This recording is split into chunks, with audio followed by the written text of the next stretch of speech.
नमस्कार मेरे प्यारे साथियों, कैसे हैं आप सभी लोग। आशा करता हूं काफी बेहतर और स्वस्थ होंगे।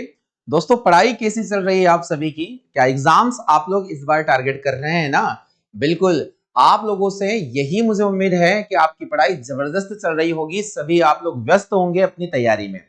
दोस्तों, एग्जाम का ये दौर है और इस दौर में हम लोगों को अपना सिलेक्शन तय करना है, सुनिश्चित करना है। इसके लिए हम लोगों को दिन रात मेहनत करना पड़ेगी।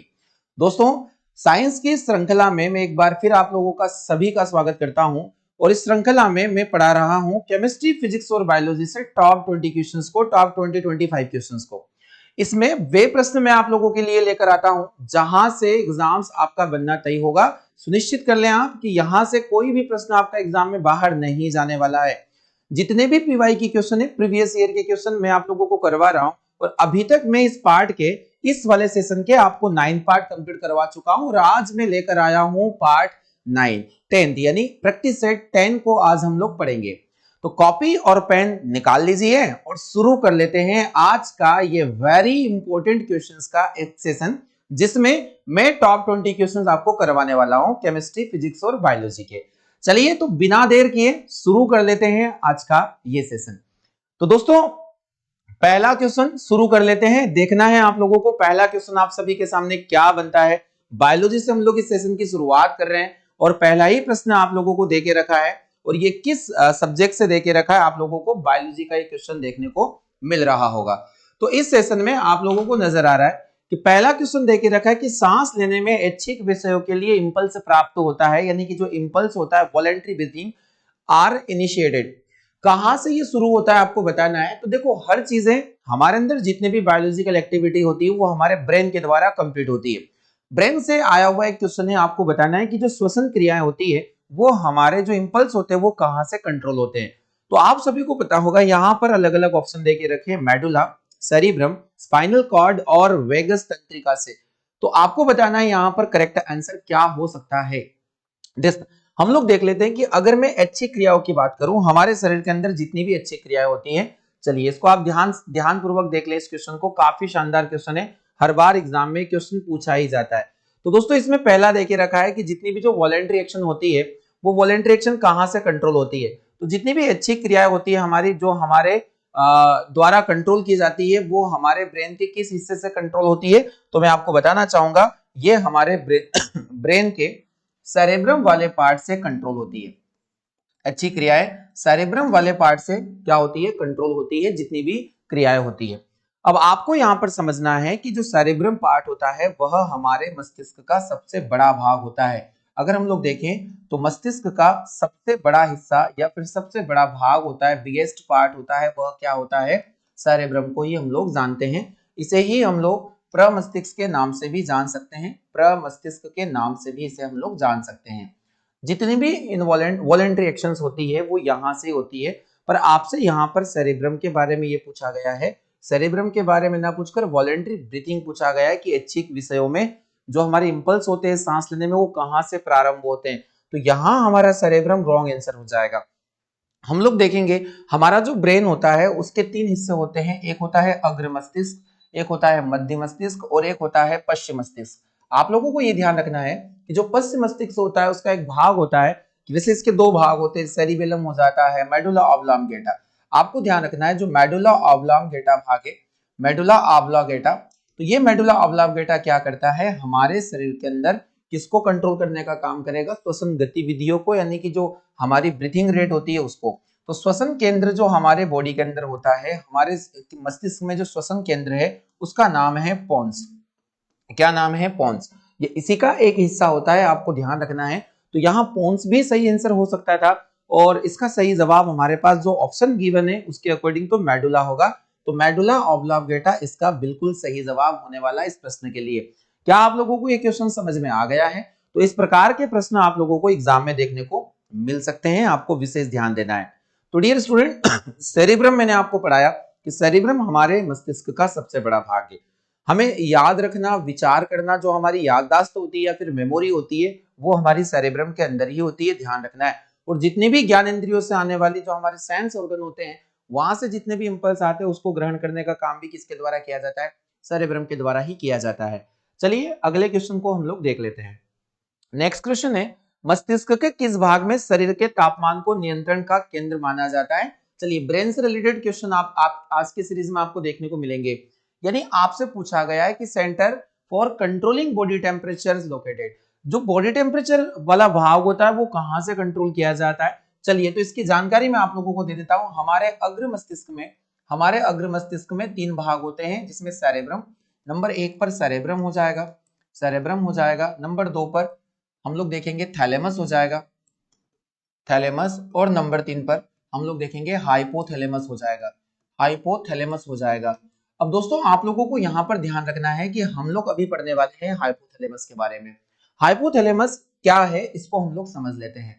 तो अगर हम लोग हाइपोथैलेमस को थोड़ा डिटेल पढ़ें तो हाइपोथैलेमस एक ऐसा भाग है जो एंडोन्यूरॉन के नाम से जाना जाता है। इसे हम लोग एंडोन्यूरॉन पार्ट बोलते हैं। और एंडोन्यूरॉन क्यों बोलेंगे? क्योंकि डियर स्टूडेंट यहाँ ये एक एंडोक्राइन ग्लैंड की तरह भी बिहेव करता है। क्योंकि 2 प्रकार के जो हार्मोन होते हैं, ऑक्सीटोसिन और वेसोप्रेसिन, मैं आपको बताने वाला हूँ 2 प्रकार के जो हार्मोन होते हैं, ऑक्सीटोसिन और कौन? वेसोप्रेसिन। तो ऑक्सीटोसिन और वेसोप्रेसिन नाम के जो हार्मोन होते हैं उनको बनाने का काम इसके द्वारा किया जाता है, परंतु ये रिलीज किसके द्वारा किया जाता है? पीयूष ग्रंथि के द्वारा। तो हम लोग कहते हैं कि पीयूष ग्रंथि जो होती है मास्टर ग्रंथि होती है, पर अगर एग्जाम्स आपका पूछता है कि मास्टर ऑफ मास्टर ग्लैंड कौन होगा, तो वह हाइपोथैलेमस ही होगा। इसका सही जवाब हाइपोथैलेमस होगा। चलिए इसके कुछ अन्य कार्य भी मैं आपको पढ़ा देता हूं कि और क्या क्या इसके अन्य कार्य हो सकते हैं। तो सबसे पहले हम लोग देखेंगे कि हमारे शरीर के अंदर ये ताप नियमन का काम करता है। ताप नियमन का मतलब होगा थर्मोरेगुलेशन यानी कि जो बॉडी का टेम्परेचर होता है उसको मैनेज करने का कार्य इसके द्वारा किया जाता है। फिर यहाँ पर आप लोग ये भी समझ सकते हो ऑस्मो रेगुलेशन प्रोसेस भी इसके द्वारा की जाती है। अब ये ऑस्मो रेगुलेशन क्या होता है? तो इसमें हम लोग जल नियमन करते हैं, यानी हमारे शरीर के अंदर जो जल का नियंत्रण होता है कि हमारे शरीर में कितना पानी रहने वाला है, तो उसका जो रेगुलेशन है वो भी कौन करेगा? हमारे अंदर हाइपोथैलेमस ही करेगा। यानी ऑस्मो रेगुलेशन, थर्मोरेगुलेशन, ये 2 टर्म है जो एग्जाम में काफी ज्यादा पूछे जाते हैं। तो थर्मोरेगुलेशन और ऑस्मो रेगुलेशन।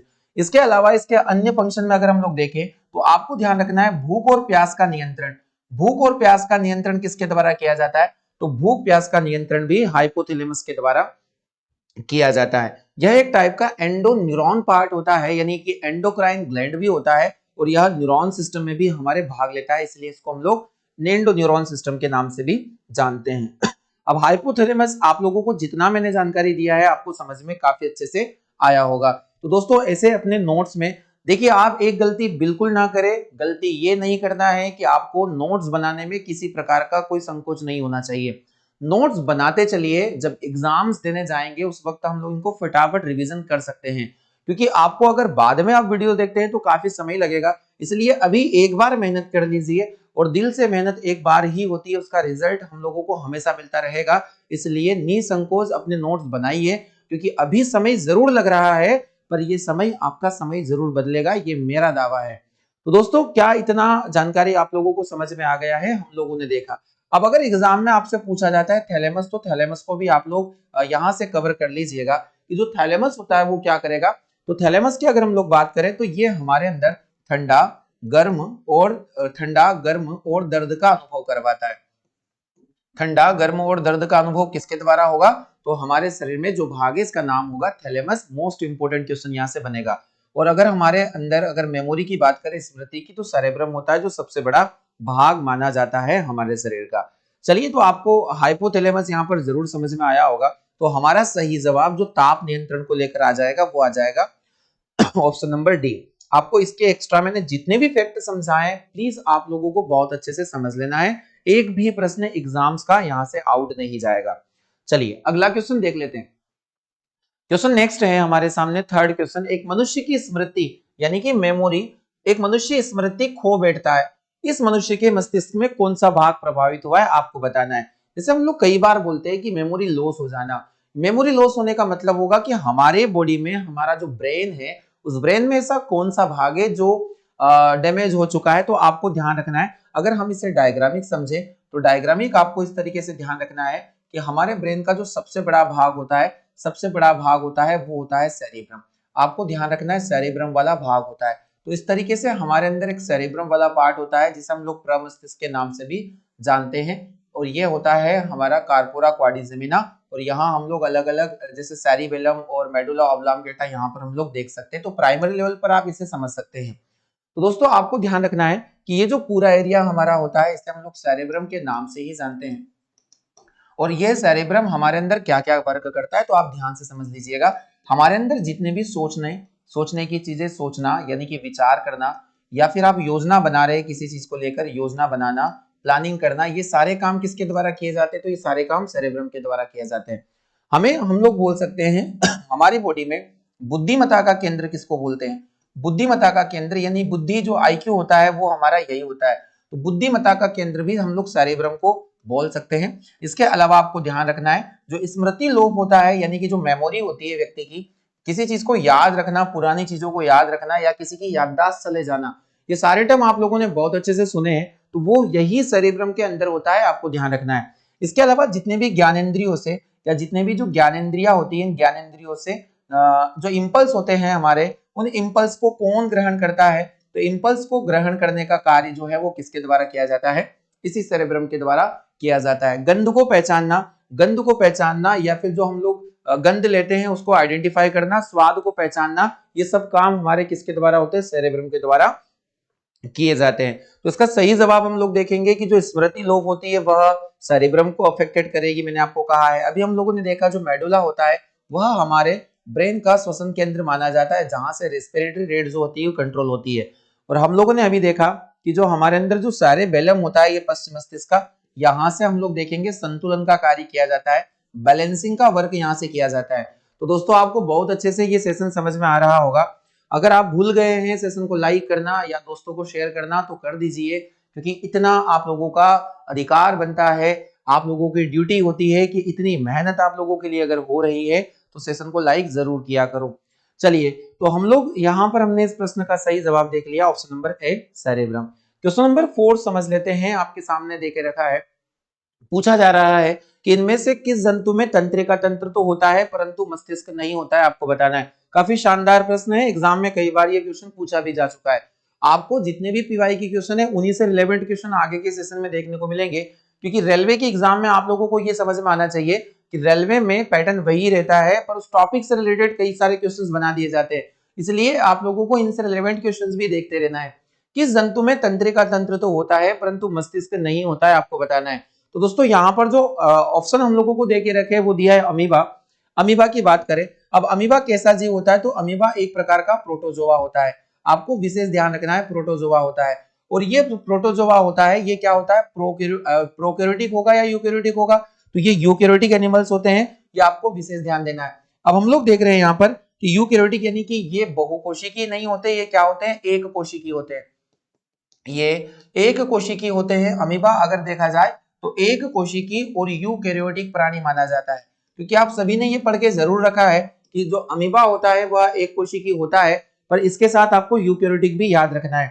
अगर हम लोग देखें केचुआ, तो केचुआ एनेलिडा का प्राणी माना जाता है, केचुआ एनेलिडा का प्राणी माना जाता है। इसका जो बायोलॉजिकल नेम होता है वो होता है पैरेटिमा पोस्टुमा, आपको लिख लेना है अपने नोट्स में। पैरेटिमा पोस्टुमा किसका बायोलॉजिकल नेम होता है? तो केचुए का। वही अगर हम लोग कॉकरोच की बात करें तो कॉकरोच होगा, यह आर्थ्रोपोडा संघ का प्राणी होता है, यह आर्थ्रोपोडा संघ का प्राणी होता है, आपको ध्यान रखना है। और एग्जाम में यहाँ से एक फेमस क्वेश्चन है कि कॉकरोच के हृदय में कितने कक्ष होते हैं? तो इसके हृदय में कुल 13 कक्ष होते हैं, यानी कि जो हार्ट चेम्बर होते हैं वो कितने होते हैं? 13 चेम्बर होते हैं, आपको ध्यान रखना है। कॉकरोच का कई बार एग्जाम में श्वसन अंग भी पूछा गया है, तो इसका जो श्वसन अंग होता है, मैंने आपको लास्ट सेशन में पढ़ाया डियर, कि जो ऑर्थोपोडा में इंसेक्ट टाइप के जो एनिमल होते हैं वो अपने अंदर ट्रेकिया के द्वारा श्वास लेते हैं, यानी कि श्वास नली के द्वारा। और जो नॉन इंसेक्ट होते हैं वो बुक लंग्स के द्वारा, यानी कि पुस्तक फुफ्फुस के द्वारा श्वसन क्रिया को संपन्न करते हैं। तो आपको ध्यान रखना है, यहाँ सही जवाब हो जाएगा ट्रेकिया। ट्रेकिया इस प्रश्न का बिल्कुल करेक्ट आंसर होगा। आगे हम लोग बात कर लेते हैं हाइड्रा। तो डियर स्टूडेंट, हाइड्रा जो होता है वो किस संघ का प्राणी होता है? आपको बताना है, इसका सही जवाब होगा सिलेंट्रेटा। अब सिलेंट्रेटा जो प्राणी होता है यह पोरीफेरा के बाद आता है। यहाँ के जो जीव होते हैं वो द्विस्तरीय होते हैं, आपको समझ में आना चाहिए। हाइड्रा एक ऐसा जीव है जिसमें ऊपर मुंह के पास में ऐसे टेंटेकल्स होते हैं, हेयर, यानी इसको हम लोग बोलते हैं स्टिंगिंग सेल्स। स्टिंगिंग सेल्स यानी टेंटेकल्स बोल सकते हैं। आपको मैं बता दूं कि इस संघ में, सैलेंट्रेटा संघ में क्या हुआ था कि तंत्रिका तंत्र का विकास जरूर हो गया था, पर यहाँ पर ब्रेन डेवलपमेंट नहीं हो पाया था। पहली बार तंत्रिका तंत्र यहाँ पर बना था परंतु यहाँ पर हम लोग पढ़ेंगे कि ब्रेन का विकास नहीं हो पाया था। आपको ध्यान रखना है, एग्जाम में यहां से जो प्रश्न पूछा जा सकता है, आपको वेरी इंपोर्टेंट की मैं बता देता हूं कि हाइड्रा में रीजनरेशन पावर सबसे ज्यादा पाया जाता है। पुनरुद्भवन की जो प्रक्रिया होती है वो सबसे ज्यादा किसमें होती है, रीजनरेशन पावर। कि अगर हम लोग हाइड्रा को किसी भी हिस्से से तोड़ देते हैं या कट कर देते हैं तो इसका हर एक हिस्सा एक नए हाइड्रा को जन्म देने के लिए एलिजिबल माना जाता है। आपको ध्यान रखना है। सही जवाब हमारे इस प्रश्न का हो जाएगा हाइड्रा सैलेंट्रेटा के प्राणी होते हैं, जो अगर हम लोग देखें तो क्या होंगे, डिप्लोब्लास्टिक होते हैं, क्योंकि इनमें एक्टोडर्म और एंडोडर्म पाई जाती है, मेसोडर्म का अभाव होता है। ये भी आपको लिख लेना है। चलिए क्वेश्चन नंबर 5 है, मानव त्वचा क्या होती है। ह्यूमन स्किन की यहाँ पर क्वेश्चन एक पूछा गया है, ग्रुप डी का क्वेश्चन है, एग्जाम में यह पूछा जा चुका है। मानव त्वचा क्या है, त्वचा क्या होता है। तो अगर हम लोग एग्जाम में देखें तो हमारे शरीर का सबसे बड़ा अंग त्वचा, अगर हम लोग देखें तो शरीर का सबसे बड़ा अंग जो होगा यह क्या होता है, त्वचा होती है, स्किन होती है। अगर हम लोग स्किन की बात करें तो डियर स्टूडेंट, स्किन जो होती है हमारे अंदर इपिथेलियल सेल से मिलकर बनी होती है, उपकला ऊतक। आपको लिख लेना है इपिथेलियल टिश्यू। अब ये जो इपिथेलियल टिश्यू में यह कौन सा टाइप होता है, तो जो हमारी त्वचा होती है वह होती है सल्की, स्तरी, उपकला ऊतक या स्तरी सल्की उपकला ऊतक, stratified squamous epithelial tissue. Stratified squamous epithelial tissue आपको लिख लेना है। सरल सल्की नहीं होगी, स्तरीय सल्की उपकला ऊतक होगी, जो बाहरी आघातों से हमारे शरीर की रक्षा करती है। तो स्किन का जो कलर होता है वो मेलानिन पिगमेंट की वजह से होता है, आप सभी को पता होगा। शरीर का सबसे बड़ा अंग एग्जाम में अगर पूछा जाता है, आपको यहां से जवाब देना है कि यह क्या होने वाला है, तो यह होने वाला है त्वचा। तो दोस्तों त्वचा क्या है तो बता देना, उपकला ऊतक का ही भाग है और यह स्तरीय सल्की उपकला ऊतक से मिलकर बनी होती है। आपको ध्यान रखना है। सही जवाब हो जाएगा कि जो त्वचा होता है वह हमारे शरीर का एक ऑर्गन होता है, एक अंग होता है। चलिए दोस्तों, काफी शानदार प्रश्न था, एग्जाम में पूछा जा चुका है। क्वेश्चन 6 है, आइरिस का क्या काम है। आंखों से संबंधित एक प्रश्न है, what is the function of iris. Iris के बारे में आप लोगों को बताना है, ऐसे हम परितालिका के नाम से भी जानते हैं, परितालिका, परितालिका के नाम से भी इसको जानते हैं। आइरिस का क्या काम होगा, तो पहला ऑप्शन यहाँ पर देके रखा है, आंख में जाने वाले प्रकाश की मात्रा को नियंत्रित करना, आंख में जाने वाले प्रकाश की मात्रा को लौटाना, प्रतिबिंब लेंस को चित्र भेजना, या फिर इनमें से कोई नहीं। देखिए आइरिस वाला जो भाग होता है हमारा, यह आइरिस भाग होता है। ध्यान रखना है कि जो हमारे, अगर कोई व्यक्ति है जो अंधेरे कमरे में बैठा हुआ है, मान लीजिए वो अंधेरे कमरे में बैठा हुआ है और अचानक अगर तेज प्रकाश वहां पर आ जाए तो उसकी आंखें कुछ समय के लिए स्वतः ही क्या हो जाती है, बंद हो जाती है। क्या आप लोगों ने जानने की कोशिश की कि ऐसा क्यों होता है। क्योंकि हमारी आंखों में एक ऑर्गन होता है, एक भाग होता है आइरिस, और यह आइरिस क्या करता है, आंखों में अंदर जाने वाले प्रकाश की मात्रा को क्या करता है, कंट्रोल करता है। तो आंखों से जुड़े हुए कई सारे फैक्टर जो एग्जाम में पूछे जाते हैं, जिसमें आइरिस एक प्रमुख रहेगा। तो आपको ध्यान रखना है कि आंखों में जाने वाले प्रकाश की मात्रा को क्या करता है, ये कंट्रोल करता है। तो controlling the amount of light entering the eyes, आपको बहुत अच्छे से समझ में आना चाहिए। चलिए, आंखों का वह कौन सा भाग है जो दान किया जाता है, तो नेत्र दान करते वक्त हम लोग आंखों का कॉर्निया वाला भाग दान करते हैं। और आंखों में जो लालपन होता है या फिर जो आंखें लाल हो जाती है, तो ये हमारा श्लेष्मा वाला भाग या जो कंजक्टिवा पार्ट होता है, इसे हम लोग क्या करते हैं, इसका सही जवाब हमारा होने वाला है। आंखों में प्रतिबिंब कहां पर बनता है, तो आपको ध्यान रखना है रेटिना पर बनता है। ये रेटिना पर प्रतिबिंब कैसा बनेगा, तो वास्तविक बनेगा, उल्टा बनेगा, यानी कि रियल बनेगा, इन्वर्टेड बनेगा, और वस्तु से क्या बनेगा, छोटा बनेगा।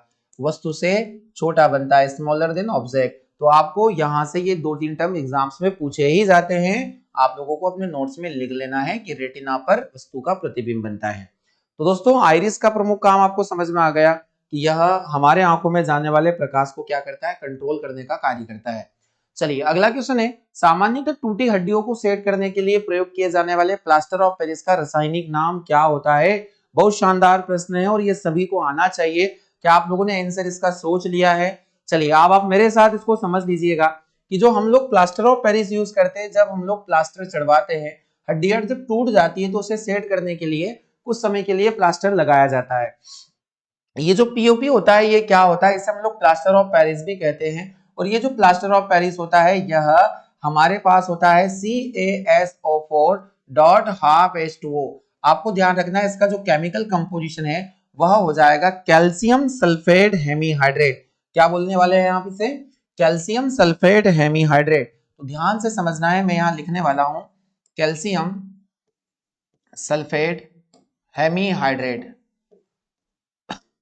कैल्शियम सल्फेट हेमीहाइड्रेट आपको बहुत अच्छे से यहां समझ में आना चाहिए।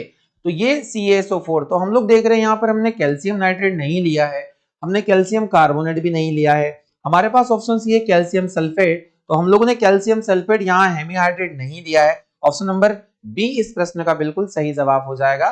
तो 7th के लिए हम लोगों ने बी देखा। अब दोस्तों ये बनता किससे है, तो इसका जो निर्माण होता है वह किससे होता है, जिप्सम से।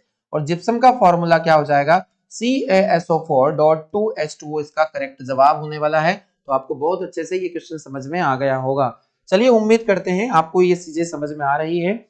सेशन को लाइक जरूर करना है क्योंकि काफी अच्छे प्रश्न है। चलिए केमिस्ट्री की शुरुआत यहाँ से हो जाती है कि तत्वों की आवर्त सारणी में इनमें से बाएं आवर्त में बाएं से दाएं ओर जाने पर परमाणु की त्रिज्या क्या होती है। देखिए पीरियोडिक टेबल का जो लेफ्ट पार्ट होता है उससे हम लोग राइट पार्ट की तरफ, अगर हम लोग लेफ्ट पार्ट की बात करें जहां पर हम लोगों ने मोस्टली मेटल को देखा है, और यहाँ होता है राइट पार्ट। तो दोस्तों आपको बताना है कि अगर हम लोग बाएं से दाएं तरफ जा रहे हैं तो जो आवर्त में जो परमाणु की त्रिज्या होती है वो क्या होती है। तो परमाणु की त्रिज्या की अगर हम लोग बात करें, मान लीजिए यहाँ सोडियम होगा और यहाँ आर्गन होगा, तो सोडियम यहाँ पर हम लोग देखें तो 281 इसका इलेक्ट्रॉनिक कन्फिगरेशन होता है, और 288 अगर हम लोग यहाँ तक लगाते हैं, या आर्गन के पहले आप इसको क्लोरीन तक ही लगा लीजिए, जो ट्रेंड होते हैं वो समूह 17 तक ही लगाए जाते हैं। तो हम लोगों ने क्लोरीन देख लिया 287। तो दोस्तों आप लोगों को यहाँ पर दिखाई दे रहा होगा कि तीनों में कक्षाएं एक जैसी है, 1 2 3, यहाँ भी 1 2 3, यानी 3 सेल्स यहाँ रिक्वायर्ड है to fulfil the entire electron of, यहाँ एलिमेंट के हम लोग अगर एंटायर इलेक्ट्रॉन को फिल करें तो कितनी रिक्वायरमेंट सेल हो जाती है, 3 सेल्स रिक्वायरमेंट हो जाती है। अब हम लोग यहाँ पर क्या देखने वाले हैं कि आप ये देखोगे कि ये जो सोडियम होता है ये अपना एक इलेक्ट्रॉन डोनेट कर देता है, पर ये तो इलेक्ट्रॉन गेन करेगा, इसने अपना आयन बनाया और 2 सेल हो गई, इसने अपना आयन छोटा कर लिया। अब ये 3 सेल्स यहां पर भी है और 3 सेल्स यहां पर भी है, परंतु आप देखोगे कि न्यूक्लियस में जो न्यूक्लियर फोर्स है वो सबसे ज्यादा क्लोरीन के पास में है, क्योंकि यहाँ नंबर ऑफ प्रोटॉन बहुत ज्यादा है, क्योंकि नाभिक में जितने प्रोटॉन होते हैं उतना ही क्या होता है, आप लोगों को ध्यान रखना है, न्यूक्लियर फोर्स होता है। तो इसकी वजह से यहाँ जो 3 सेल होती है ये भी श्रिंक होकर क्या हो जाती है, छोटी हो जाती है, और जो इसका रेडियस होता है वो क्या हो जाता है, छोटा हो जाता है। बहुत अच्छे से समझ में आना चाहिए, यहाँ न्यूक्लियर पावर कम है, यहाँ न्यूक्लियर पावर ज्यादा है, और न्यूक्लियर पावर ज्यादा होने की वजह से जो न्यूक्लियर एनर्जी होती है वो ज्यादा होने की वजह से ये अपने एटम्स को क्या कर लेता है, श्रिंक कर लेता है। सेल्स तो तीनों ही रहेगी पर वो श्रिंक हो जाएगी, बस इतना सा आपको फर्क रखना है। तो दोस्तों यहाँ पर हम देखेंगे जब बाएं से दाएं तरफ जाते हैं तो कौन कौन सी चीजें जो घटती है, तो आपको ध्यान रखना है परमाणु त्रिज्या का जो मान है वह कम हो जाएगा, यहाँ फिर परमाणु का जो आकार है वो भी कम हो जाएगा। ये दोनों चीजें बाएं से दाएं जाने पर क्या होगी, कम होगी, डिक्रीज करेगी। बहुत शानदार प्रश्न है, एग्जाम में पूछा जाएगा, जरूर पूछा जाएगा। तो आपको डिक्रीज बताना है, डिक्रीज अगर यानी कि हानि होती है या ह्रास होता है आपको बता देना है बाएं से दाएं जाने पर। परमाणु आकार भी अगर आता है तो आपको इस अकॉर्डिंग इसका आंसर यहां से दे देना है। चलिए अगला क्वेश्चन देख लेते हैं। विज्ञापन साइन बोर्ड हो, यानी कि आप लोगों ने कुछ ऐसे बोर्ड जरूर देखे होंगे जो किसी शॉप के सामने लगे हुए हैं या फिर जो एडवर्टाइजमेंट के लिए यूज किए जाते हैं, विज्ञापन है तो यूज किए जाते हैं। विज्ञापन साइन बोर्डों और सजावटी बत्तियों में आमतौर पर प्रयुक्त की जाने वाली गैस कौन सी होती है। दोस्तों आप लोगों ने जरूर देखा है कि कई जगहों पर ऐसे बोर्ड लगे होते हैं, किसी शॉप का नेम देखा होगा या फिर कुछ भी आप लोगों ने ऐसा देखा होगा कि वो दूर से बहुत ज्यादा साइन करता है। तो आपको बताना है कि जितने भी जो बल्ब होते हैं, ट्यूबलाइट होते हैं, इनमें किसी प्रकार की कुछ अक्रिय गैसों का प्रयोग किया जाता है। अक्रिय गैसों का प्रयोग करने का प्रमुख वजह होता है कि ये अक्रियाशील होती है और ये इनके ऑक्साइड या फिर इनके किसी प्रकार के कंपाउंड को नहीं बनने देती है। अगर आपसे एग्जाम में पूछा जाता है विद्युत बल्ब, इलेक्ट्रिक बल्ब, तो आपको पता होगा इलेक्ट्रिक बल्ब में सामान्यतः तौर पर ऑर्गन का इस्तेमाल किया जाता है और टंगस्टन फिलामेंट का इस्तेमाल किया जाता है। अगर हम लोग बात करते हैं ट्यूबलाइट की, तो ट्यूबलाइट में क्या क्या भरा जाता है, तो ट्यूबलाइट में ये ध्यान रखना है पारे की वाष्प भरी जाती है। तो आपको ये भी बात अच्छे से समझ में आना चाहिए, वेपर ऑफ मरकरी। अगर हम लोग देखें, जो पीले कलर के लैंप होते हैं जो चौराहों पर लगे होते हैं, पीले रंग के लैंप होते हैं, इनमें सोडियम पाया जाता है, सोडियम वाष्प। इनमें सोडियम वाष्प भरी होती है, तो यह भी ध्यान रखना है, यह पीले रंग को क्या करता है, रिफ्लेक्ट करता है और बाकी को एब्जॉर्ब करता है। वही अगर आपसे पूछा जाए कि जो प्रकाश स्तंभ होते हैं, लाइट हाउसेस होते हैं जो बॉर्डर पर, या फिर आप लोगों ने किसी बंदरगाह पर, पोर्ट पर एक जहाज को निश्चित दिशा देने के लिए जो लगाए जाते हैं, तो आपने उन प्रकाश स्तंभ को जरूर देखा होगा। या फिर आप लोग यहाँ पर देख सकते हो कि जो विज्ञापन हेतु जो प्रयुक्त लैंप होते हैं, एडवर्टाइजिंग लैंप होते हैं, इन सभी में हम लोग नियॉन का इस्तेमाल करते हैं। नियॉन का इस्तेमाल, जितने भी फॉग लैंप होते हैं, यानी कि जो कोहरे को भेदने वाले लैंप होते हैं, कारों में अक्सर आप लोगों ने देखा होगा कोहरे वाले लैंप होते हैं, तो आपको ये ध्यान रखना है कि नियॉन जो लैंप होते हैं ये काफी चमकदार होते हैं, शाइन होते हैं। और नियॉन लैंप हमेशा ये भी ध्यान रखना कि ये कोहरे को भेदने की क्षमता भी रखते हैं, इसीलिए किसी विज्ञापन बोर्ड को हम लोग नियॉन का उपयोग करके ही यूज करेंगे, ताकि दूर से हमें वो नाम दिखाई दे। तो दोस्तों, क्या ये क्वेश्चन आप लोगों को समझ में आ गया है? तो यहाँ पर सारी अग्रीगेशों का हम लोगों ने यूज देख लिया है। तो नियॉन का हम लोग यूज कहाँ करेंगे? कोहरे में, प्रकाश स्तंभ में, या फिर विज्ञापन हेतु प्रयुक्त लैंप में। तो सही जवाब हो जाए होने वाला है इसका नियॉन। दोस्तों, आप लोगों को यहाँ पर नाइट्रोजन की भी बात पता होनी चाहिए कि यह रदरफोर्ड के द्वारा खोजी गई गैस थी, और नाइट्रोजन एक प्रिजर्वेटिव गैस है, यानी कि ये प्रतिरक्षित गैस है। और प्रतिरक्षित गैस का मतलब है कि इसे हम लोग चिप्स के पैकेट वगैरह में आदि में उपयोग करते हैं। यह लंबे समय तक चिप्स वगैरह को ऑक्सीडाइज होने से रोकती है। वही अगर हम लोग हाइड्रोजन की बात करें, तो ब्रह्मांड में सबसे ज्यादा पाया जाने वाली जो गैस होती है वो क्या हो जाती है? हाइड्रोजन हो जाती है। और हेनरी कैवेंडिश के द्वारा इस गैस को क्या किया गया था? खोजा गया था। तो आपको बहुत अच्छे से ये क्वेश्चन समझ में आने चाहिए, और इनसे ही जुड़े हुए प्रश्न आपको एग्जाम में हमेशा देखने को मिलेंगे।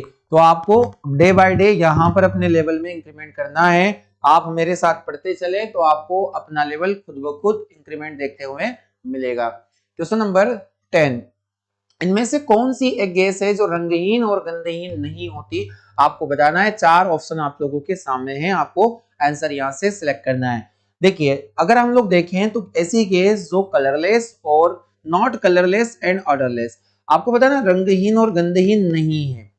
अगर हम लोग नाइट्रोजन की बात करें, तो नाइट्रोजन वायुमंडल में स्वतंत्र अवस्था में 78% फॉर्म में पाई जाती है, और यह किसी प्रकार का कोई विशेष रंग यहाँ और विशेष गंध नाइट्रोजन में नहीं होता है, तो यह तो रंगहीन और गंधहीन होगी। हमारे पास में क्लोरीन भी दे के रखा है, हाइड्रोजन भी हमारे वायुमंडल में है, ब्रह्मांड में है, रंगहीन और गंधहीन गैस पाई जाती है। ऑक्सीजन भी रंगहीन और गंधहीन गैस पाई जाती है। तो हमारे लिए ए, सी और डी ऑप्शन बिल्कुल रॉन्ग हो जाएंगे। अगर हम लोग क्लोरीन की बात करें, तो क्लोरीन एक ऐसी गैस है जिसका रंग भी होता है, और इसका जो रंग होता है वो कैसा होता है? तो आपको ध्यान रखना है, हरा पीला, हल्का हरा पीला इसका कलर हो जाएगा। मोस्ट इंपोर्टेंट क्वेश्चन है कि क्लोरीन का जो रंग होता है वो कैसा होता है? हल्का हरा पीला। दोस्तों, काफी महत्वपूर्ण क्वेश्चन है। क्लोरीन अगर हम लोग देखें तो क्लोरीन ये जल को शुद्ध करने में भी काफी महत्वपूर्ण गैस मानी जाती है। तो एक फैक्ट आप लोगों को ध्यान रखना है कि जल को शुद्ध करने हेतु भी इसका प्रयोग हम लोग करते हैं। और ये जितने भी अश्रु गैस के गोले होते हैं, अश्रु गैस के गोले दागे जाते हैं, उनके अंदर भी क्लोरोपिक्रिन एसिटोफिनॉन एक गैस होती है, जिसमें क्लोरीन मुख्य संघटक गैस होता है, और इसी के द्वारा आंखों में जलन महसूस होती है, और लोगों की जो भीड़ होती है वो वहां से हट जाती है। तो आपको यहां से इतनी जानकारी समझ में जरूर आई होगी। तो यहाँ जो क्लोरीन है हमारा सही जवाब होगा क्वेश्चन नंबर 10 के लिए, जो रंगहीन और गंधहीन नहीं है। इसका रंग होता है और इसकी गंध भी होती है। चलिए, क्वेश्चन नंबर 11, सबसे प्रचुर मात्रा में मौजूद दुर्लभ गैस कौन सी है? यानी which is the most abundant rare gases. Rare gases कौन सी है जो नहीं पाई जाती, जो दुर्लभ गैसेस है? अगर हम लोग देखें, मात्रा में मौजूद, प्रचुर मात्रा में मौजूद है और दुर्लभ गैस। दुर्लभ गैस यानी इनर्ट गैस हो सकती है, अक्रिय गैस हो सकती है। अब आपको मुझे बताना है कि जितनी भी गैसेस है अक्रिय गैसेस, जैसे अगर हम लोग बात करते हैं हीलियम की, हीलियम एक अक्रिय गैस है। अगर हम लोग बात करते हैं नियॉन की, तो नियॉन भी एक अक्रिय गैस है। नियॉन के बाद में आर्गन एक अक्रिय गैस है, आपको ध्यान रखना है। इसके बाद क्रिप्टॉन भी एक अक्रिय गैस है, क्रिप्टॉन एक अक्रिय गैस है। इसके बाद में हम लोग जिनॉन की बात करें, एक अक्रिय गैस है। और रेडॉन, रेडॉन भी यहाँ पर एक अक्रिय गैस हो जाती है। तो दोस्तों, आप लोगों को यहाँ पर ये बताना है कि जितनी भी अक्रिय गैसेस हैं, इनमें वायुमंडल में कौन सी गैस है जो मोस्ट अबंडेंस होगी, जो प्रचुर मात्रा में मिलती है। तो आप जब रेशियो लिखते हैं तो आपने जरूर लिखा होगा कि नाइट्रोजन 78% जो एटमॉस्फेयर में ये मोस्ट अबंडेंट होगी, ऑक्सीजन 21% होगी, अगर हम CO2 की बात करें तो 0.03% CO2 का अमाउंट होता है। वही अगर हम लोग ऑर्गन गैस की बात करें तो 0.93% या 95% के अप्रोक्स ऑर्गन पाई जाती है। तो इनर्ट गैस में अगर मोस्ट अबंडेंट गैस पूछा जाता है तो आपको बता देना है ऑर्गन। यहाँ पर बिल्कुल सही जवाब होगा इस प्रश्न के लिए, तो हमारा सही जवाब हो जाएगा ऑर्गन। आपको ध्यान रखना है। अब मैं आपसे पूछने वाला हूं कि जो ये रेडॉन गैस होती ना वायुमंडल में बिल्कुल भी नहीं पाई जाती।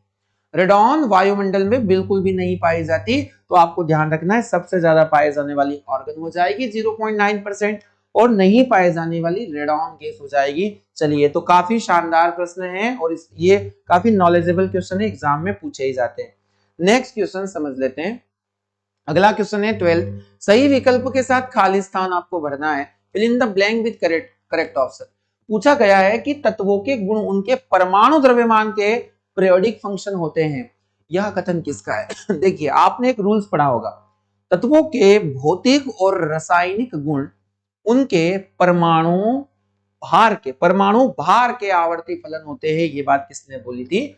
यानी the chemical and physical property of an element is the periodic function to their atomic mass. ये बात किसने बोली थी? Periodic function to their atomic mass. आपको ध्यान रखना है, periodic function to their atomic mass. अब हम लोगों ने देखा है कि यहाँ दो वैज्ञानिकों का नाम आता है, एक मेंडलीफ और एक मोसले। आवर्त सारणी से काफी शानदार प्रश्न है और ये हमारा जो पीरियोडिक रूल है उससे पूछा गया नियम है। आपको पता होगा कि मेंडलीफ ने आवर्त सारणी का निर्माण किया। आवर्त सारणी के जो जनक है, फादर ऑफ पीरियोडिक टेबल, वो मेंडलीफ होंगे। और मॉडर्न पीरियोडिक टेबल, आधुनिक आवर्त सारणी जो हम पढ़ते हैं, वो क्या है? मोसले। इन्होंने अपना जो आधार था वह क्या माना था? परमाणु भार, एटॉमिक मास। और इन्होंने अपना जो आधार था वह परमाणु क्रमांक को माना था एटॉमिक नंबर। तो आप इन दोनों के रूल्स को पढ़ लीजिएगा। अगर परमाणु भार के आवर्ती फलन पूछा जाता है तो मेंडलीफ सही होगा, और परमाणु क्रमांक के आवर्ती फलन पूछा जाता है तो मोसले जी, हेनरी मोसले जी यहाँ पर बिल्कुल सही जवाब होगा। तो हम लोग देखेंगे, अगर मेंडलीफ का क्वेश्चन आया तो तत्वों के गुण उनके परमाणु भार के द्रव्यमान के आवर्ती फलन होते, ये मेंडलीफ का। और भौतिक रासायनिक गुण आवर्ती फलन होंगे किसके? उनके परमाणु क्रमांक का। ये रूल्स दिया था मोसले जी ने।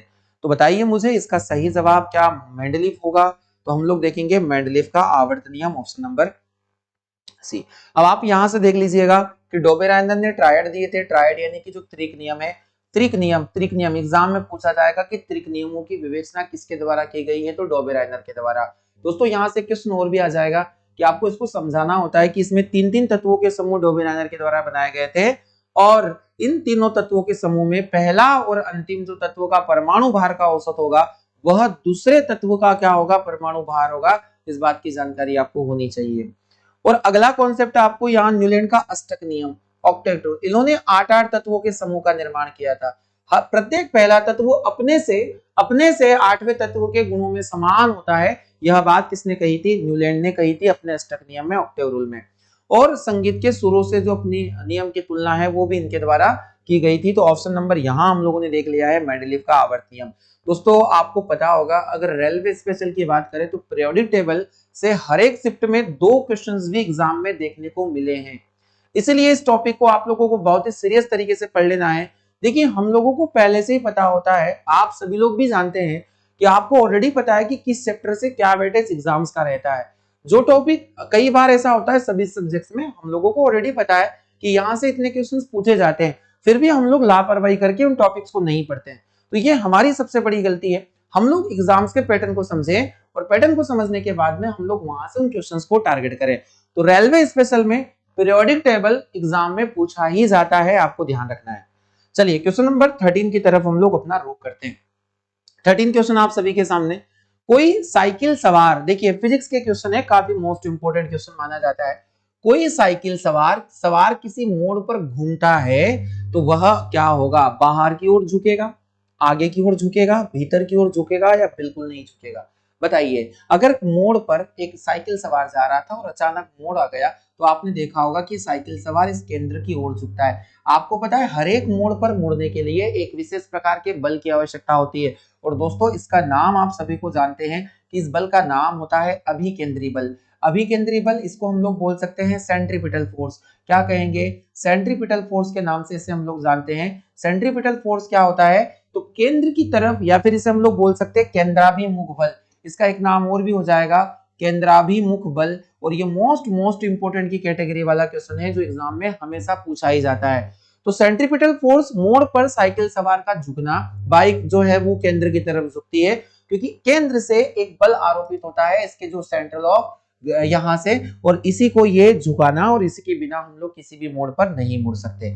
अगर इसका मान आपसे पूछा जाए तो मोड़ पर साइकिल सवार के ऊपर जो फोर्स अप्लाई होता है वह F is equal to mv square by r के बराबर होगा।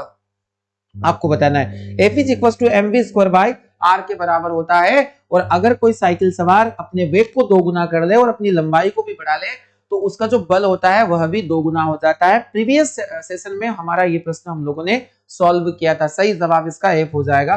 तो हम लोग देखते हैं कि अंदर की ओर काम कर रहा है, यानी कि भीतर की ओर क्या होगा, झुकेगा। तो दोस्तों इस बल के अभाव में कोई भी व्यक्ति मोड़ पर चल ही नहीं सकता, झुक भी नहीं सकता। तो आपने देखा होगा। अच्छा, यही कंडीशन अगर हम लोग कारों में देखें, कारों में क्या होता है, कारों में तो कारें तो नहीं झुकती है। हम लोग देखेंगे कि रोड को कारों के लिए क्या किया जाता है, एक तरफ से उठाकर बना दिया जाता है। रोड जो होते हैं वो एक तरफ से उठे हुए होते हैं। तो हम लोग वहां पर भी देख सकते हैं, पर जो कार के अंदर बैठा हुआ यात्री उसको बाहर की ओर धक्का लगेगा। तो ये दोनों क्या होंगे, अभिकेंद्री बल के बराबर ही होंगे, और यहाँ पर आपको ध्यान रखना है। तो मोस्ट इंपोर्टेंट क्वेश्चन की कैटेगरी जो फोर्स होते हैं, सेंट्रीपिटल और सेंट्रीफ्यूगल फोर्स। चलिए क्वेश्चन नंबर 14 है, दिया गया है कृत्रिम सैटेलाइट के अंदर व्यक्ति भारहीन महसूस करता है। A person feel weightless inside the artificial satellite because the force of attraction of earth.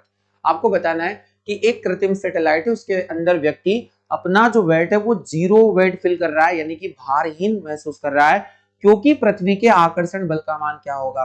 दोस्तों आप लोगों को बताना है 0 वेट की कंडीशन का मतलब है कि जो व्यक्ति है वो स्वतंत्र अवस्था में घूम रहा है ना, और पृथ्वी के चक्कर लगा रहा है। अब आपको यहाँ पर ये पता होना चाहिए कि यहाँ पहला ऑप्शन देख लेते हैं कि उस स्थान पर क्या शून्य होगा, या फिर चंद्रमा के आकर्षण बल के कारण, अभिकेंद्री बल के समान, या फिर सैटेलाइट विशेष डिजाइन के कारण प्रभावी न होते। दोस्तों आपको बताना है कि कृत्रिम सैटेलाइट के अंदर भारहीनता, और ये भारहीनता क्यों होती है, क्योंकि जो सैटेलाइट होते हैं ये पृथ्वी की कक्षा में घूमते रहते हैं। और मैं आपको बता दूं पृथ्वी के द्वारा जो इनके ऊपर बल आरोपित किया जाता है, गुरुत्वाकर्षण बल, वह अभिकेंद्री बल के बराबर हो जाता है। इस वजह से यहाँ पर क्या होगा, भारहीनता की स्थिति उत्पन्न होती है। तो आपका जो सही जवाब होगा कि जो गुरुत्वाकर्षण पृथ्वी का होता है वह बल अभिकेंद्री बल के समान हो जाता है, यानी equal to the centripetal force. इसीलिए व्यक्ति को वहां पर क्या लगेगा, भारहीनता की स्थिति समझ में आएगी। तो दोस्तों मोस्ट इंपोर्टेंट क्वेश्चन है क्वेश्चन नंबर 14, और ऐसे ही क्वेश्चन एग्जाम में आते हैं। लीजिए वो क्वेश्चन जो हर एग्जाम में पूछा गया है, और यह क्वेश्चन है कि जब दूध को प्रबल ढंग से मथा जाता है तो वहां जो क्रीम होती है वह क्रीम किस विधि से या किसके कारण क्या होती है, किसके कारण वो अलग हो जाती है। आपने देखा होगा कि जब हम लोग दूध को प्रबल ढंग से मथते हैं, जब मशीन लगाते हैं, तो जब वह घूमता है तो उसमें से जो क्रीम होता है वो किस कारण अलग हो जाता है, क्रीम अलग हो जाता है। तो दोस्तों अभी हम लोगों ने देखा जो बल केंद्र की ओर कार्य करे, केंद्र की ओर कार्य करे टुवर्ड सेंटर, इसे हम लोग अभिकेंद्रीय बल के नाम से जानते हैं, सेंट्रीपिटल फोर्स। इंग्लिश वाले बच्चे आप लोग, मैं बोल रहा हूं, आपको ध्यान देना है शब्दों पर और आपको लिखते चलना है। सेंट्रीपिटल फोर्स के नाम से इसे हम लोग जानते हैं। किस नाम से, सेंट्रीपिटल फोर्स के नाम से जानते हैं, जो बाहर लगता है, अंदर की ओर लगता है, सॉरी। और जो केंद्र से बाहर की ओर लगेगा, यानी कि यह केंद्र की ओर था, बाहर से केंद्र की ओर था, और जो केंद्र से बाहर की ओर लगने वाला बल होता है, बाहर की ओर लगने वाला बल होता है, इस बल को हम लोग कहते हैं अपकेंद्री बल, अपकेंद्री बल। और इसे हम लोग सेंट्रीफ्यूगल फोर्स के नाम से जानते हैं, centrifugal force. Most important question, दोनों बल हमेशा एग्जाम में पूछे जाते हैं। मोड़ पर सेंट्रीपिटल फोर्स होता है, अभिकेंद्री बल जो अंदर की ओर कार्य करेगा। और अगर हम लोग देखें जो दूध निकालने, क्रीम निकालने की जो मशीन होती है, उसमें हम लोग बाहर की ओर। तो आपने देखा होगा कि यहाँ जो बाहर की ओर क्रीम आपको मिलेगी, तो यह सही जवाब होगा अपकेंद्री बल, सेंट्रीफ्यूगल। इसके कुछ एक और भी एग्जाम्पल है, आप स्पिन ड्रायर में ले सकते हैं, स्पिन ड्रायर, या फिर आप एग्जाम में यहाँ पर पूछा जाए कि कपड़े सुखाने की मशीन, कपड़े सुखाने की मशीन, जो होगी वह किस सिद्धांत पर काम करती है या कौन सा बल यहाँ पर लगता है, तो अपकेंद्री बल आप लोगों को याद रखना है। तो दोस्तों क्या आप लोगों को समझ में आ रहा है? दोस्तों काफी मेहनत लग रही है और आपको अच्छे से पढ़ाया जा रहा है। सेशन को लाइक जरूर करना है, भूलना नहीं है, और ये जो सेशन है इसको आप दोस्तों को शेयर भी जरूर किया कीजिए, है ना। तो आप लोग अगला क्वेश्चन यहाँ पर देख लीजिए। 16 क्वेश्चन है, सड़क पर चलते समय किसी बैलगाड़ी के पहियों की गति किसका उदाहरण होगा, आपको बताना है। देखिए मोस्ट इंपोर्टेंट क्वेश्चन है, कोई बैलगाड़ी है जो सड़क पर सीधे चल रही है और उसके पहियों की गति किसका एग्जाम्पल होगा, तो यहाँ हम लोग देख लेते हैं क्या दोलनी और घूर्णी गति। देखिए दोलनी गति का मतलब होगा, आपने पेंडुलम को जरूर देखा होगा, घड़ी के पेंडुलम को, जो एक निश्चित पथ के अनुसरण को बार बार करता है, एक ही पथ का अनुसरण करता है, तो ये दोलनी गति। तो पहियों में तो ऐसा विशेष नहीं होता, तो पहला हम लोग यहाँ पर हटा देंगे। रोटेशनल मूवमेंट तो होती है, पहिए का घूमना रोटेशनल मूवमेंट ही है, पर वो दोलनी के साथ नहीं होगा, यानी कि हम लोग यहाँ पर पहला हमारा रॉन्ग हो जाएगा, ऑसिलेटरी मूवमेंट नहीं होती। यहाँ सेकंड में भी ऑसिलेटरी मूवमेंट दिया है, तो इसको भी आप हटा दीजिए, क्योंकि एक निश्चित पथ का अनुसरण करे, और हाफ सर्कुलर मोशन यहाँ पर हम देखेंगे। थर्ड दिया गया है, यहाँ पर क्या दिया गया है, तो स्थानांतरी और घूर्णन गति। देखिए और केवल स्थानांतरी, घूर्णी गति तो होती है और साथ ही साथ स्थानांतरी गति भी यहाँ पर हो जाएगी। तो एग्जाम में अगर पूछा जाए कि जो बैलगाड़ी की गति होगी तो वो ट्रांसलेशनल और क्या हो जाएगी, रोटेशनल एक्सिस, क्योंकि एक रोटेशनल एक्सिस के अराउंड ये घूमता है पहिया, तो हम लोग इसको रोटेशनल मूवमेंट के नाम से भी जानेंगे। सही जवाब हमारा हो जाएगा ऑप्शन नंबर सी, डी हमारा रॉन्ग हो जाएगा, केवल स्थानांतरी गति यहाँ पर नहीं होती है। 17 क्वेश्चन, यदि कोई वस्तु वृत्ताकार पथ में घुमाई जाती है तो उस पर किया गया कार्य क्या होगा। मोस्ट इंपोर्टेंट क्वेश्चन की कैटेगरी के क्वेश्चन है। देखिए अगर हमने देखा है कि अगर कोई वस्तु एक ही पथ का अनुसरण करके घूम रही है, सर्कुलर मोशन, क्योंकि इसमें किसी प्रकार का विस्थापन नहीं होगा, बार बार क्या करेगी, ये उसी पथ का अनुसरण करती है, तो हम लोग देखते हैं जो कार्य होता है वो क्या होता है, कार्य होता है बल गुना विस्थापन, कार्य होता है डियर बल गुना विस्थापन, यानी work is equal to force into displacement, और ये डिस्प्लेसमेंट किस दिशा में होगा, जिस दिशा में बल लगाया जाता है। आपको ध्यान रखना है कि इसका जो ऐसा यूनिट होता है वो होता है जूल, और अगर हम लोग यहाँ से देखें तो बल हो जाएगा न्यूटन, और डिस्प्लेसमेंट हो जाएगा मीटर, तो न्यूटन मीटर इसका मेजरिंग यूनिट हो जाएगा और इसका ऐसा यूनिट हो जाएगा जूल। हमेशा ध्यान रखना है कार्य एक अदिश राशि मानी जाती है। कार्य के अंदर होना यह जरूरी है कि मान लीजिए कोई 20 व्यक्ति मिलकर सुबह से शाम तक एक दीवार को धक्का दे रहे हैं या फिर किसी चट्टान को उठाने का प्रयास करते हैं, और ये चट्टान सुबह से लेकर शाम तक उसी स्थान पर है, ये नहीं उठी है, ये उसे नहीं मूव कर पाए, और व्यक्तियों ने कहा कि आज हमारे द्वारा बहुत ज्यादा कार्य किया गया क्योंकि हम सुबह से इस चट्टान को उठाने का प्रयास कर रहे हैं, और अगर चट्टान की स्थिति नहीं परिवर्तित हुई तो फिजिक्स के अनुसार यहाँ पर किया गया जो कार्य होगा वो क्या होगा, शून्य होगा, जीरो होगा, यानी work is equal to zero. Physics में क्या जरूरी है, तो फिजिक्स में जो फोर्स लगाया गया उस फोर्स की ही दिशा में क्या जरूरी है, विस्थापन जरूरी है, यानी कि डिस्प्लेसमेंट जरूरी है। हमें ये चाहिए, विस्थापन चाहिए, तो यहाँ तो विस्थापन नहीं हो रहा है, एक ही मार्ग का अनुसरण किया जा रहा है, तो इसलिए वर्क इज इक्वल टू क्या हो जाएगा, जीरो हो जाएगा। ऑप्शन नंबर बी इस प्रश्न का बिल्कुल सही जवाब है। क्या दोस्तों समझ में आ रहा है? इस बात पर सेशन को लाइक कीजिए, जल्दी से लाइक कीजिए, भूलना नहीं है, आप भूल जाते हैं सभी लोग। चलिए क्वेश्चन है 18 क्वेश्चन, जब एक वस्तु एक समान वृत्ति वेग उत्पन्न करती है तो इनमें से कौन सा परिवर्तन होगा, यानी uniform circular velocity which is the following changes, आपको बताना है कि क्या परिवर्तन होगा। देखिएगा अगर मैंने कहा कि सर्कुलर मोशन कर रही है, हर एक पोजीशन पर जो वस्तु की दिशा होती है वो बदल रही है, हर एक पोजीशन पर वस्तु की डायरेक्शन जो होगी वो क्या हो रही है, चेंज हो रही है, आप लोग इसको देख पा रहे हो। तो इनमें से क्या परिवर्तित हो सकता है वृत्तीय वेग में, तो हमेशा ध्यान रखना डायरेक्शन चेंज होती है, दिशा, और इसी को हम लोग बोलते हैं कि यहाँ त्वरण के लिए वेग में जो दिशा परिवर्तन होता है वो भी जरूरी है, तो यहाँ त्वरण तो पैदा हो ही रहा है, आपको ध्यान रखना है। तो 18 का सही आंसर हो जाएगा 18 के लिए option number D. Question number 19 देख लेते हैं, मोस्ट इंपोर्टेंट क्वेश्चन है, आप सभी के सामने ध्यान पूर्वक पढ़ना है। एक साइकिल चालक जब मोड़ लेता है, जब अंदर की तरफ लटकता है, हमने अभी पढ़ा कि अभिकेंद्री बल की वजह से उसे वहां पर मोड़ पर झुकना पड़ेगा अंदर की तरफ, आगे यहाँ क्या कहा जा रहा है, अंदर की तरफ लटकता है, जबकि जो कार का चालक उसी मोड़ पर बाहर की ओर धकेलता हुआ महसूस करता है, तो दोस्तों क्या आप लोगों को ये समझ में आ रहा है कि ये क्वेश्चन किस चीज का है? हम लोग देखेंगे कि जो कार है ना, इन कार के अंदर तो ऐसा नहीं होगा कि कार अंदर की तरफ झुकेगी, पर उस कार के मोड़ के बाहर वाले रोड को क्या कर दिया जाता है, थोड़ा सा ऊपर उठाकर बना दिया जाता है। ये इसी वजह से कि यहाँ पर सेंट्रीपिटल फोर्स की वजह से वहां कार जो है उसमें फिसलन ना हो, अदरवाइज कार वहां पर बाहर भी गिर जा सकती है। तो आपको यहाँ पर अभिकेंद्र या केंद्र की तरफ लगने वाले बल को ढूंढना है। तो ऑप्शन नंबर आप सी देख सकते हैं कि साइकिल सवार और कार चालक दोनों ही केंद्रीय बल महसूस करते हैं। ऑप्शन नंबर सी इस प्रश्न का बेहद आसान सा क्वेश्चन ऑप्शन हो जाएगा। आप लोगों को मैं बहुत अच्छे से समझा चुका हूं। तो दोस्तों ये सारी चीजें हैं। अभिकेंद्री बल के और भी एग्जांपल आपको याद रख लेना है कि एग्जाम में आ जाए कि सभी ग्रहों की पृथ्वी के आसपास घूमना, सूर्य के आसपास घूमना, सभी ग्रहों की सूर्य के आसपास गति, सूर्य के अराउंड मूवमेंट जो होती है, आसपास जो गति होती है, वह किस बल का उदाहरण है? तो वह इसी बल का उदाहरण है, ध्यान रखना है। वही अगर हम लोग देखें तो अगला इसमें टॉपिक हो जाता है कि जो परमाणु होता है, इस एटम्स में इलेक्ट्रॉन की नाभिक के चारों ओर गति, जो इलेक्ट्रॉन की मूवमेंट होती है अराउंड द न्यूक्लियस, इलेक्ट्रॉन की नाभिक के चारों ओर गति, नाभिक के चारों ओर गति करना। आपको डियर स्टूडेंट यहाँ से ये सारे कॉन्सेप्ट लिख लेना है, ये सभी अभिकेंद्री बल के एग्जाम्पल माने जाते हैं। तो दोस्तों इस प्रश्न का सही जवाब, चलिए काफी बच्चों के कमेंट आए थे कि सर आप होमवर्क प्रश्न भी जरूर रखिएगा। तो आज मैंने आप ही के अकॉर्डिंग एक 20 क्वेश्चन जो है मैंने होमवर्क के लिए रखा है, जो आप लोगों को यहाँ पर मुझे कमेंट बॉक्स में जवाब देना है। अगर आपके जवाब नहीं आते तो कल से ये प्रश्न नहीं रखा जाएगा, आपको ध्यान रखना है। इसलिए सभी को बहुत अच्छे कॉन्सेप्ट के साथ इसका जवाब मुझे देना है। क्वेश्चन है आप लोगों का होमवर्क के लिए कि किसी पिंड का वेग दुगुना हो जाए, the velocity of a body doubles, then क्या होगा?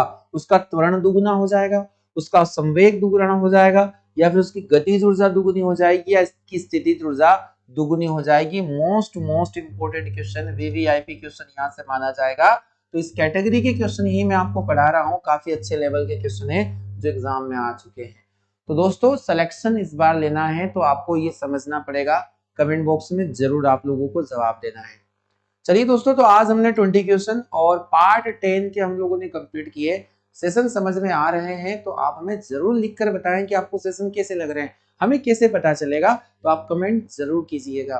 तो दोस्तों कुछ स्टूडेंट्स ऐसे हैं जिन्होंने अभी तक एक भी कमेंट मुझे नहीं किया, तो आज मैं चाहूंगा कि आपका एक कमेंट मुझे आज दिखाई दे कमेंट बॉक्स में। मैं समय निकालकर आपके कमेंट डेली पढ़ता हूँ।